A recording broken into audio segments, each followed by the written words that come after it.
Hello' everyone, এতিয়া মেলালৈ যাবলৈ ওলাই আছোঁ কাৰণ গোটেই বহাগ মাহটো জেঠৰ মাহটো মেলা আৰু মেলা মাৰি আছোঁ। আজিও মেলা আছে, যাব লাগিব। সেয়েহে মেলাখালি আহি পালোঁহি আৰু মেলাখালি আহি প্ৰায় ইমান গৰম আৰু গৰমৰ কাৰণে গছৰ তলিত বহি আছোঁ আৰু এইফালে গৰমৰ কাৰণে দোকান খুলিবলৈ পৰা নাই এতিয়াও আৰু জেগাও পোৱা নাই, সেয়েহে জেগা বিচাৰি লৈছোঁ। আৰু এইফালে আমাৰ মানুহ দুজন আহি আছে, সেই গতিকে ৰখাইছোঁ। এইফালে গৰমত মানুহজনী বহি আছে আৰু এইফালে মেলা দোকান বজাৰবিলাক বনাই আছে।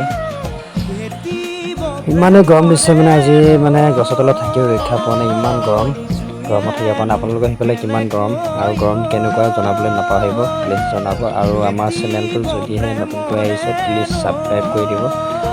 আৰু আমি বৰ্তমান এতিয়া মেলা দোকান মাৰি আছোঁ আৰু দোকানত মেলা বজাৰ কৰি আছোঁ এইকেইদিন। আৰু বহাগৰ মাহটোতো গ'লেই, এতিয়া বৰ্তমান জেঠৰ মাহ চলি আছে আৰু এই দোকান সজালোঁ। আৰু এইফালে মানুহজনীয়ে দোকান সজাই আছে, এতিয়া সজাই হোৱা নাই। দোকান মেলি এই গৰমতনো কি দোকানত বহিব আৰু বহিব নোৱাৰি, সেই গতিকে বাহিৰতে যাব লাগিব। এইফালে দোকান সজাই আছে, সজোৱা হোৱা নাই এতিয়া বৰ্তমান। আৰু চেনেলটো যদিহে গাইছে প্লিজ ছাবস্ক্ৰাইব কৰি দিবলৈ নাপাহৰিব আৰু লাইক কৰিবলৈ কমেণ্টত জনাবলৈ নাপাহৰিব যদি আমাৰ ভিডিঅ'সমূহ চাই ভাল লাগে। আমাৰ সজাই আছে দোকান, সজোৱা হোৱা নাই। বহাগৰ মাহ আৰু জেঠৰ মাহটো যাবগৈ আৰু বেছি মেলা নাই, আৰু 4-5 মিনিট মেলা আছে। এইখন মেলা মাহৰ পিছত আৰু